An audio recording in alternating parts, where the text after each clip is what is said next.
Hello and welcome to Kingston Now. I'm Jimmy Buff. This week we're going to take a look at two spring and summer activities happening in the Kingston area.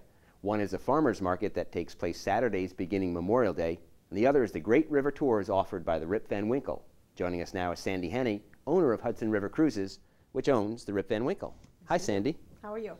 So tell me, when did Hudson River Cruises get started? In 1980. This is going to be our 32nd year. What was the impetus to offer cruises on the Hudson River? Were you a recreational user of the river? I was a river rat from the time I was born. I lived in Highland underneath the Mid-Hudson Bridge. We always swam in the river. We always had a boat. We always had an aunt and uncle that had a dock down in Highland, so the water was always part of my life. Now, river cruising is much older than 30 years. I mean, you can go back 130 years to where those steam paddle wheelers would come up from New York City on their way to Albany, and those views of the Hudson River are just extraordinary. Was there, though, anything happening in Kingston back in 1980 offering what you were doing? No. When we came to Kingston, the whole downtown was all boarded up. Where the Freeman building is, that was a boarded up area. There were no buildings on the one side of the street as you went down. That was all vacant land. So over the years, things have evolved. The Maritime Center at the time was at 37.5 Broadway, and we hooked up with them and started doing conjunctive tours. And then in 2 years, they moved down and bought the old Myron building, where they're located now. And so we had a symbiotic relationship. So we would do the tours for the people that came to the museum, and it was a good mix for all of us. We're talking about the Maritime Museum. The Maritime Museum, right. Yeah. Which has, like Hudson River Cruises, just grown up beautifully in the last 30 years. What was the first boat you took people out on the river? Wasn't the Rip Van Winkle? No, the first boat that we had was called the Marion T. Budd, and it was named after my husband's great aunt, who we loved dearly. What kind of boat was that? A wooden 65-foot boat. And when we started, we were just going to, our thought was we would just sit down at the dock and people would show up at night and do a sunset sail. We were so silly that it didn't work. Nobody wanted to come. So within a couple months, people kept asking, why don't you do dinner cruises? And within, I think the first year, we went from doing 3 nights a week to 7 nights a week doing dinner cruises. And we could only take 81 passengers at a time. But we had a rotating menu list, and we would do Italian once, and then we do international, and we did German, and I had a great catering woman who could just, you'd ask her for something and she could make it, and we just all loved the food. So we all had a good time. It was a good time then. So 81 passengers, max capacity on that first boat.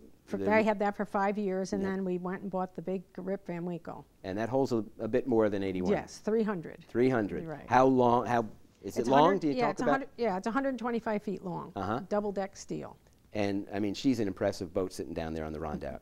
Well, you can notice her, that's for sure. Yeah, If you're looking for a boat, you're going to see the boat there. And did you grab the name Rip Van Winkle because it's so Catskill sounding? Well, when we were looking for a name, we had several people who came to us with ideas, and that kind of caught our attention. We thought the Catskills and the river lore, especially with Washington Irving and his stories and things. So for even a couple years after we got the boat, I even kept the little book of the Rip Van Winkle on the boat to sell, because I get a lot of grandparents who the kids don't read Rip Van Winkle anymore. It's not part of the curriculum that they get to read, but they love the idea of the book, so they take the book home and give it to the kids. Now, I recently had occasion to be on the boats, and we headed south down past the Sopus Meadows Lighthouse.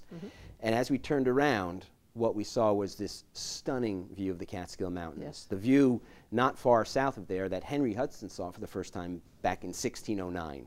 And I would venture to say that there's probably a fair amount of people in the Kingston, Ulster County, or even on the Dutchess County side of things, who never see that view from the river. I'm sure they wouldn't. The thing, too, is the homes, big estates, were all right on the river. And from the road on either 9 or 9W on either side, you can't see a lot of those homes. Sometimes you've gone past that driveway 100 times and never known there was a big estate back there. Marist in Highland, between Highland and Kingston, is one of those places. You see the driveway, but you have no idea how massive that house is back there. What's the experience of people who come? I mean, I know you have tours now who come from out of the area who, tour buses will show up and they'll take the ride. But what about the people who live here who see that view for the first time, who see those things? What's that reaction like? Sometimes they come to me and they'll say, I'm embarrassed to say I've never been here before. You know, I never realized how really pretty it is here. Yeah, it's like people in New York City don't ever go to the Statue of Liberty unless their cousins in town, right? The things in your own backyard. Yeah. Sandy, we're going to take a break. We'll come back in just a moment, okay? This is Kingston Now. We're going to talk more about the mighty Hudson River when we get back.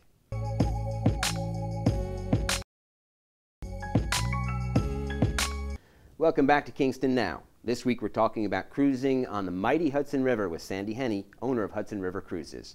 Now, Sandy, you were talking in the beginning of the show about the Kingston waterfront being boarded up 32 years ago when you first started. It's a far cry from that now.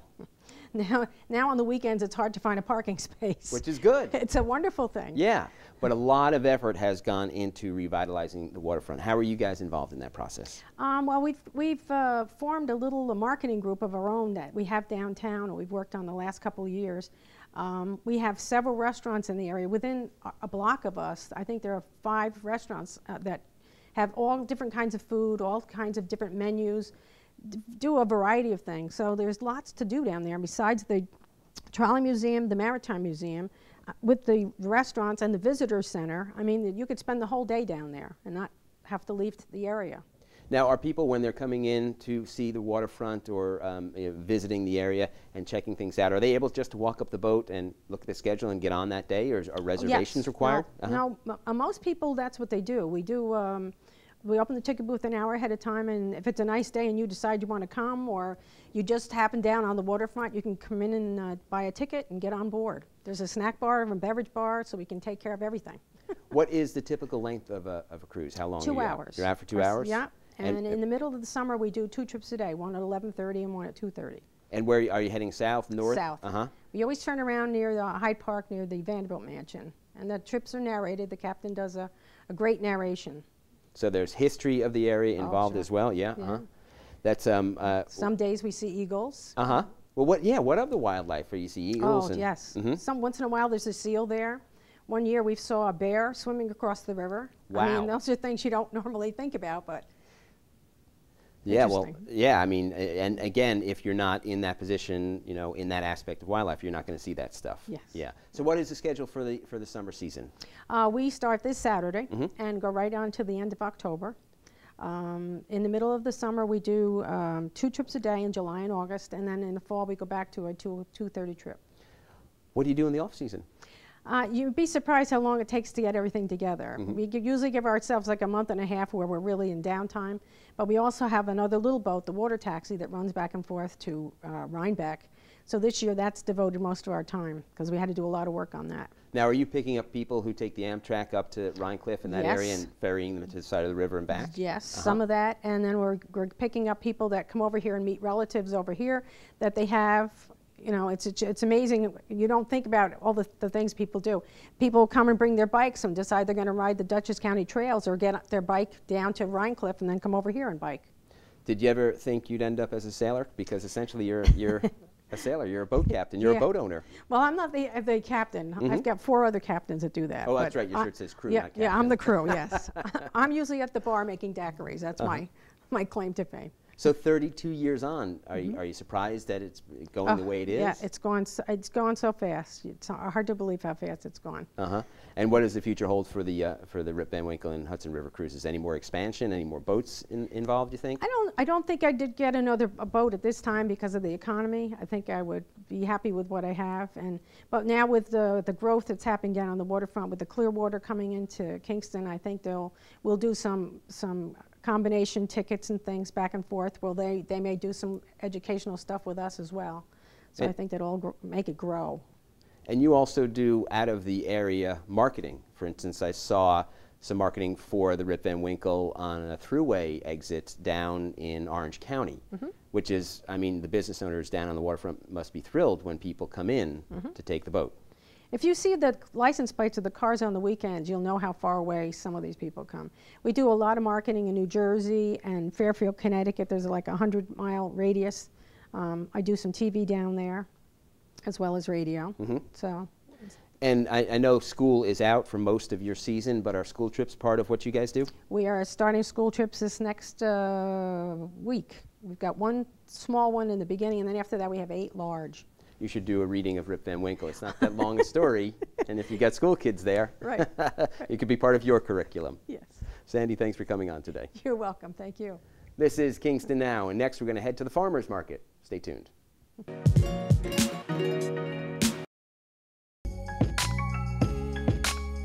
You're watching Kingston Now, and we're joined by Jillian Fischer and Karen Clark Adin of the Kingston Farmers Market. Hi.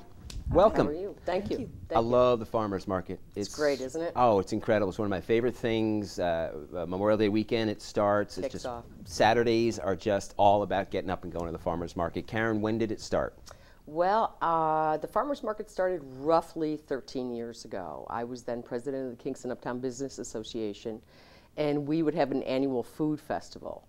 And we had a retreat at a board member's house trying to come up with more creative ways to bring more feet to the street in Uptown Kingston.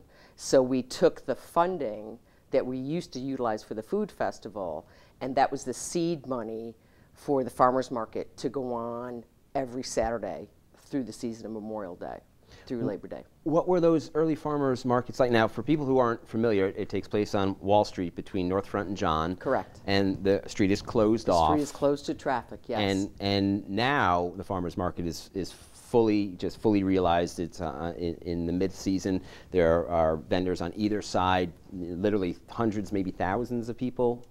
Thousands of people come in now. Yeah. But what was it like in the beginning? It was really kind of sweet, actually, you know, because we had a handful of farmers, and they are indeed the salt of the earth, those folks. And they toughed it out, and we kept advertising and bringing more people to the farmers market and making the awareness level go up in the city of Kingston and in the county as to farmers markets. And we just thought, what a better way for the farmers to gain a source of revenue so they can keep their family farms, so we can enjoy the pastoral landscape that we have living here in the valley. And for me personally, it was about building community and how important community is to a municipality. And it's critical to build community within your town, village, city to have a thriving and healthy city to live in. Now you also own a business in Uptown Kingston as well. Yes, that's true. That's true. And I'm sure that your fellow business owners in that area must be thrilled that, as we said, thousands of people are coming in every Saturday. Absolutely, you know, but interesting, in the early days, they weren't so thrilled. You know, they weren't so happy because there were farmers blocking the front of their store. Sure. But we have literally come full circle to where now every merchant on the street, I would say, and I think you could agree with me, Jillian, on this, people are thrilled that they're there, because prior to the farmers market, you know, you could bowl down Wall Street on a Saturday afternoon, and now there's thousands of people with kids and families and, you know, grandchildren and wagons and dogs, and it's a community, you know, it's a sea of humanity around food. How can you go wrong? Indeed. How can you go wrong? And there's more than food now, and I'm going to turn to Jillian for this, because you send out the press releases on behalf of the farmers market, and you are planning weekends around more than just the incredible produce and goods that are brought in by the farmers and the people who grow, the people who make the honey, for instance. Tell me about that planning process, like a kids' weekend. What goes into that? Well, basically, I mean, I do the press. That's exactly what I do. It is a working board for the farmers market, absolutely, and they have a new market manager who is just outstanding, and she is bringing in programs that we've never even seen before, programs like Chefs to Be, and she is just, Lori. What is Chefs to Be? Karen? Sounds very interesting.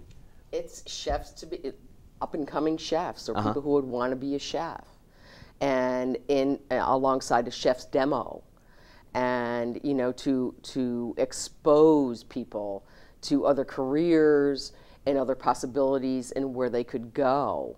You know, you don't necessarily have to be a chef at, you know, top of the World Trade Center, but a lot of people have a real serious interest in food and working in that environment. So it would be, you know, a chef on hand with all kinds of little chefs to be. And so there's actually going to be a class taught in the middle of the farmers market. I don't know if you can say it's a class because it's just a one-off, so to speak, you know. But yeah, and lots of demos. We're having a lot of chefs demos this year also.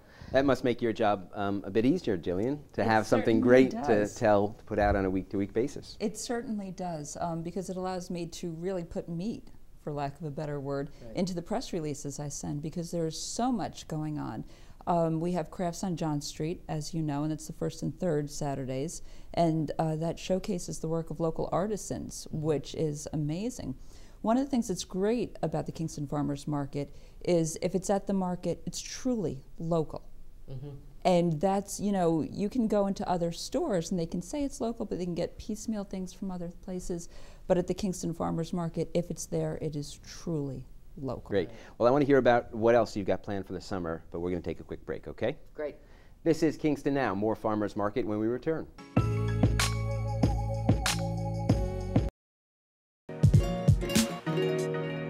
Welcome back to Kingston Now. We're talking Farmers Market, and with us once again is Jillian Fischer and Karen Clark-Adin. So Jillian, I actually see you out there every Saturday at the Farmers Market, almost directing traffic. You're very proactive out there, and I think probably what you're doing is making sure that people see some of the programming that is scheduled by the board. Is that correct? Well, absolutely, and I am fully invested in the Farmers Market. As a matter of fact, if it rains, I take it quite personally. I really do. But there is so much to see. We have almost 40 vendors now, which is just amazing. And so we have chef demos that go on, and you want to make sure people notice that. We have a storytelling series that goes on, and you want to make sure people notice that. There's so much to see, and you'll notice most people do the shuffle, you know, as they go through. They don't go through too quickly. And that's great. That's what you want them to do. You want them to take their time. Joe Fitzgerald, our president of the board of directors, is very fond of saying, and he's right, it's become a town square. Saturday at the Kingston Farmers Market is a town square. And people come for the produce, they come for the crafts, they come for the chef demos, but they come to relate with people. They come to meet their friends. They come to, I love, as the director of public relations, quite often I'll just Google Kingston Farmers Market because I want to know where we're turning up. And we wind up in blogs from foodies in New York City, and just we have a quite extensive reach, which I'm very proud of because so many people, over 2,000 people every single weekend come to the Kingston Farmers Market. And that shuffle that you're talking about is, you know, when people go to a grocery store, for instance, to buy something for dinner, they're often in a hurry and they're running in, and they even say the phrase, I'm going to run to the store and get something. Right. But those Saturdays between 9 and 2 is the 9 and 2 p.m. You know, you might only buy an apple that Saturday, but along the way, you're just seeing all the sights, the sounds, the smells. I have a 3-year-old boy there, someone who brings a actual beehive. Yes, Mr. Ray Towsey. Towsey. Right, so he brings locally made honey, and he's got this great setup of a beehive with working bees, and it's a thrill for my son just to stand there and watch that. And then you'll run into people you know, so there's that town square aspect again. And you know, an hour has passed in just this sort of bucolic thing in the middle of a small city. Yeah. And another great thing with the farmers is that oftentimes they have things that you've never seen before, in colors you've never seen before. But all you need to do is speak with them. You know, what do I do with this? How would I use this? And so it's great because you get to know where your food comes from, which is so important. And you get little tidbits from the farmers themselves on how best to use it.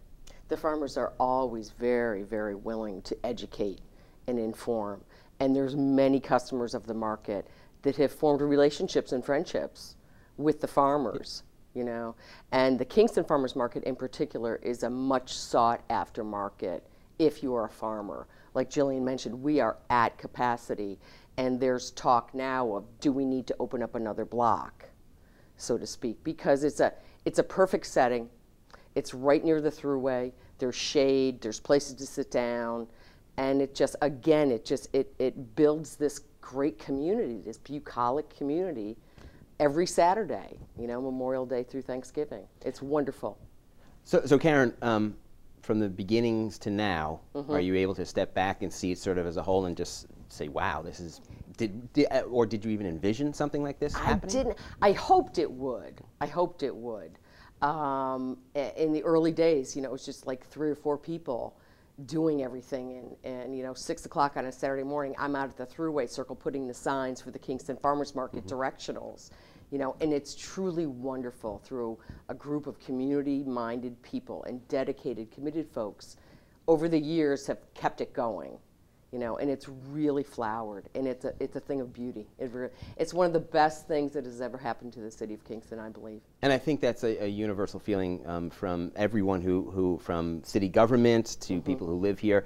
It's just one of those jewels that people just want to hold up and say, see, this is what we can do. It works. Yeah. It works. Now, you mentioned expansion possible at, you know, down another block, but this year you did something unusual, or not unusual, but new, is you had a winter's farmers market. Can you talk about that, Jillian?